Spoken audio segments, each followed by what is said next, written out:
Hello guys, আপনাদের জন্য আরেকটি নতুন ভিডিও নিয়ে হাজির হয়েছি। চুল পড়েছে, গ্যাস আর ডায়াবেটিক্সে ভুগছেন? মাত্র এক পাতায় আপনাকে দেবে সমাধান।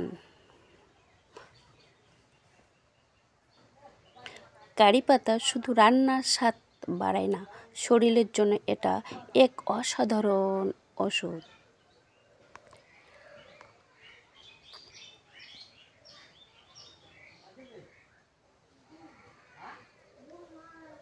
এতে আছে অ্যান্টিঅক্সিডেন্ট, যা রক্ত পরিষ্কার করে ত্বক উজ্জ্বল করে।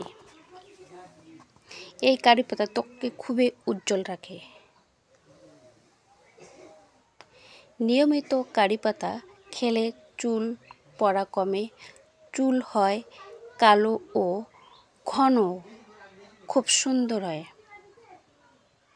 ডায়াবেটিক্স ও গ্যাসের সমস্যা কমাতেও দারুণ কাজ করে এই কারি পাতা। তাই প্রতিদিন একটি করে কারি পাতা পান করুন। প্রতিদিন সকালে 4 থেকে 5টা কারি পাতা খাওয়া শুরু করুন, পার্থক্য নিজেই বুঝবেন। ভিডিওটি ভালো লাগলে সাবস্ক্রাইব করবেন, লাইক, শেয়ার আর কমেন্টে জানাবেন আপনি কোন ধরনের টিপস নিচ্ছেন।